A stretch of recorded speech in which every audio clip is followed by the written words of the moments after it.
joining us, we have Stephanie from the Appalachian District Health Department, and she is here to talk with us today a little bit about Autism Awareness and Acceptance Month, which is actually this month, the month of April, and you were just telling us today is actually a very special day this month for autism. Today is actually World Autism Awareness Day. April 2nd is, so perfect timing. Exactly. Absolutely. We're so happy to have you on this show today. Thank Go you for ahead having and me. start by telling our viewers a little bit about what you do at Appalachian District Health. Right, so the Appalachian District Health Department actually applied for a grant from the North Carolina Division of Public Health Children and Youth Branch called Innovative Approaches. And I facilitate and coordinate that initiative. And it's a three-year grant initiative focusing on bringing in key community stakeholders in Watauga County and looking at all the systems that impact children and youth with special health care needs and their families and saying, hey, how can we come together, work together, and bridge any gaps to services for those children? So it's been wonderful, and it's new. We started last year, and so we have 2 more years left.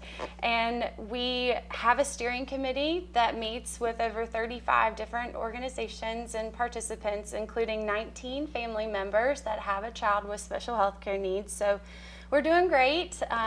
We're meeting monthly and just really trying to focus in and bring awareness to the community. Sounds fantastic. Yeah. So talk with us a little bit about some of the specifics of this initiative and how it works. Right, so the initiative, we take data collection from families of what any gaps of services are for their children, and then we break out into different themes based on that data and say, okay, what's realistic, what's not, and how can we work together? It's been wonderful because Innovative Approaches has actually brought awareness of community organizations to other organizations and also to families, and that's what brought us to do this the screening for neurotypical on the 29th and the 1st, which was yesterday for Autism Awareness Month. Awesome. So that was great because in partnership with Parent to Parent Family Support Network, High Country Families on the Spectrum, and the College of Education and Appalachian State University, we showed Neurotypical, which is a film highlighting 3 different individuals that are on the spectrum, autism spectrum, and how they interact and go throughout their day-to-day life. And it also interviews others that work with those loved ones and interact with those loved ones. So it's pretty impactful. And for any of the viewers at home who have missed the film, it's actually showing right now online on pbs.org through April 16th for free. So Fantastic. that's great. And I actually have 2 different quotes from the screenings that I would like to read because I think they hit me pretty hard because this is my first time watching this film and I shed some tears. But, you know, it really showed me personally what these individuals are going through and the challenges that they are going through. Right. So we actually had one person say, you know, I really expected the film to be more about medical research. I was so pleased to know it followed so many different lives. I enjoyed it start to finish. I would benefit from seeing it again. Wonderful. And then another participant said, the different perspectives in this movie was extremely helpful in helping me understand and learn more about autism. Before, I had a preconceived notion of what autism was, but now I have realized that the spectrum of autism is extremely wide. I loved every second of this film. Fantastic. So great responses. It was wonderful. We had a great turnout. We had over 85 people total to attend both of the screenings, and so it was a great success. So I highly recommend anyone at home to please watch it on pbs.org /neurotypical because it's a wonderful film.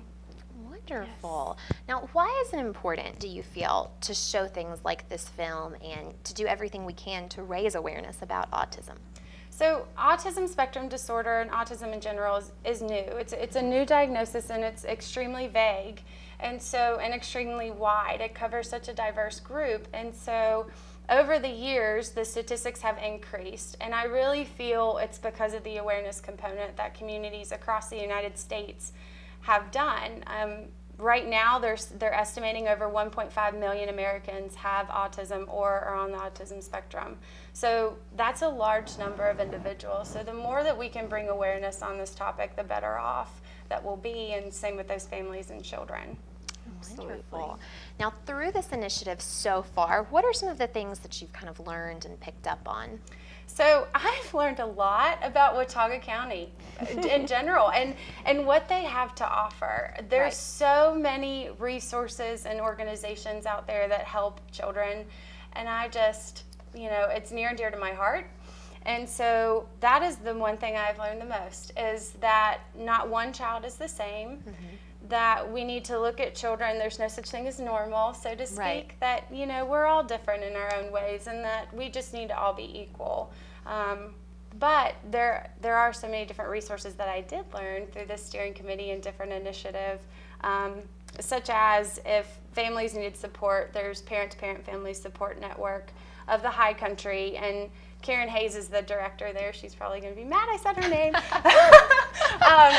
But she provides one-on-one support for families that have a child with a disability or special needs, and just gives resource and, just as a shoulder. And she covers a seven-county region. So she covers a large region of those families, and she also has different monthly support groups for those families. So that is one thing, and she also just recently won the Great Friend to Families Award through the Children's Playhouse, and that was because the families put so much support in her, and so that showed me a lot what an impact she has. Absolutely. And then also through Parent to Parent is a High Country Families on the Spectrum support group, and they provide support for families that have autism or have a loved one with autism, and just provide that children that guidance and that one-on-one support, which is very important for this month in particular.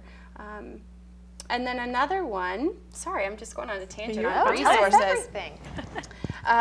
So another resource that's actually coming up for children with special needs in Watauga County is Able Recreation, and they host an annual baseball league every year for children with special needs, and it's non-competitive, and it runs May through June, and it's very inexpensive, $10 per child, and they get a jersey and a trophy, and they all get to play. And the registration for that actually is over on April 18th, so I hope my contact information's on here and I can direct folks to who they need to contact. And then also in highlight for Autism Awareness Month for April, and in support with some community organizations, there's going to be an Autism Interest Group meeting hosted in partnership with the Autism Society of North Carolina. And that meeting's going to be on April 29th from 7 to 8:30 at the University Hall at Appalachian State University, and it's free. And it's really just for family members and parents and people to come together to say, what are our resources and how can we come together to support each other? So that's happening this month, which I'm pretty excited about. Fantastic. And Watauga County Schools is having a transition fair, and that is for children that are transitioning out of high school to come, and it's free with snacks provided to grab resources and just figure out what's in the community and their next step, because they need a lot of transition planning when they come out of school, because the school system provides so many resources for those children. And so that's going to be on April 8th from 5 to 7 p.m. at the high school. And to highlight one more resource, there is a camp for children with autism, and it's called Campin'. And that stands for Kids with Autism Making Progress in Nature. So it's a nature-based overnight camp for children with autism and their families. And that is hosted through Dr. Jim Taylor through Appalachian State University. And those sessions actually start this July. So hopefully people can hurry and register for that. But there are a lot of resources for Watauga County and their families for children with special needs. And that has been near and dear to my heart, is coming into this initiative and facilitating this group of wonderful, wonderful participants and families, and just saying, how can we come together? And it's really been a blessing for all of us to come together and really try to tackle these bridges and gaps to services. So. Absolutely. It sounds like you guys have a great sense of community and togetherness. We do, and I'm hopeful, for continuation of funding and just to make sure that, we're all working together. But we are looking at system level changes, so they will be sustained over time, and we're really just listening to the families. You know, we want to keep it family driven, and we want to hear what the families say because they are the ones that go through this day to day. So. Well, very, very neat. Thank you so much for coming in to share with us about this. Thank you. This is wonderful. Wonderful. Thanks. Now, is there a website that people can go and kind of learn more about all of this? Right. So they can always contact me. Right now we're working on a resource website for families to go to get more community resource and education. But they can always contact me at the health department. And then also Parent to Parent Family Support Network has their website through appstate.edu. And they have a list of resources on there as well that you can always get in touch with. Perfect. Awesome. Well, thank you so much for coming in to talk with us, Thank you. Stephanie. Of course. And we will be back right after these messages with more of the Mountain Television Network.